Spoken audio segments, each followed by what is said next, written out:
नमस्ते एभ्रीबडी।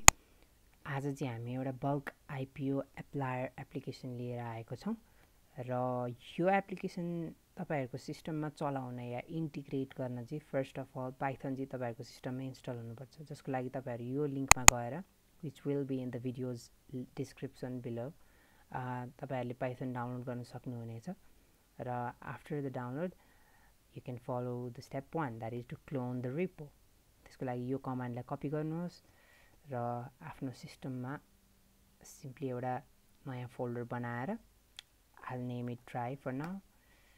नयाँ फोल्डर बनाएर यहाँनेरि cmd खोल्नुहोस् र यहाँनेरि अघि हामीले कपी गरेको जुन कमान्ड छ त्यसलाई पेस्ट गर्नुहोस् र यो कमान्ड पेस्ट गरिसकेपछि हामीले यहाँ देख्न सक्छौं एउटा नयाँ फोल्डर बनेको छ र अब हामी स्टेप 2 फलो गर्नेवाला छौं, जुन चाहिँ हो इन्स्टलिङ द रिक्वायरमेन्ट्स।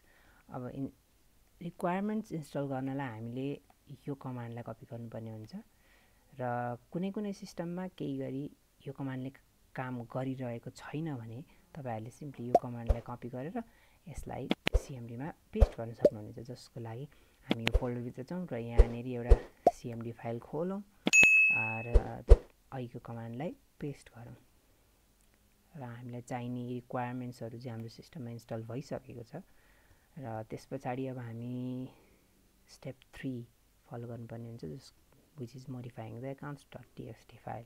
हाम्रो यो एप्लिकेसनमा चाहिँ accounts.txt फाइल भित्र यो फर्मेटमा मैले एउटा डमी इन्फर्मेसनलाई चाहिँ राखिदिएको छु र यो फर्मेटमा चाहिँ हामीले हाम्रो इन्फर्मेसनहरुलाई स्टोर गर्नुपर्ने हुन्छ। जसको यहाँ एउटा एक्जाम्पल पनि छ, जस्तो यो फर्मेटमा तपाईहरुले इन्स्टल गर्न सक्नुहुन्छ र केही गरी क्लाइन्ट आइडी चाहिँ थाहा पाउन गाह्रो भयो भने हामी सिम्पली यहाँनेरि चाहिँ यो capitals.json भन्ने फाइलमा गएर आफ्नो ब्याङ्कको नाम सर्च गर्न सक्छौं। For example let's say Siddharth SIDDHARTH Siddharth भनेर सर्च गर्यो भने यहाँ सिद्धार्थ क्यापिटल लिमिटेड आउँछ र यसको क्लाइन्ट आइडी भनेको चाहिँ यो करेस्पोन्डिङ आइडी हुन्छ र यसलाई गएर हामीले सिम्पली अब यो फर्मेटमा आफ्नो युजर नेम, पासवर्ड, CRN र पिन चाहिँ तपाईहरुले अब यहाँनेरि accounts.txt फाइलमा सेभ गर्न सक्नुहुन्छ। यहाँनेरि म चाहिँ आफ्नो इन्फर्मेसन सेभ गरिसकेपछि तपाईहरुलाई भेट्ने छु र फाइनल स्टेप भनेको चाहिँ अब हाम्रो रनिङ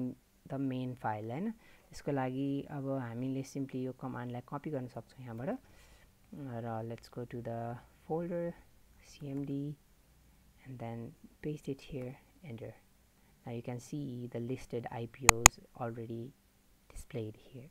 So now अब कुन IPO सेलेक्ट गर्ने हो अप्सन अनुसार 1 2 तपाईहरुले सेलेक्ट गर्न सक्नुहुन्छ। अहिलेलाई म 1 क्लिक गर्छु र कति नम्बर अफ किताज सपोज 10 किता र अब यसरी हाम्रो सबै अकाउन्टबाट IPO एप्लाई भइसक्यो सक्सेसफुली। Thank you.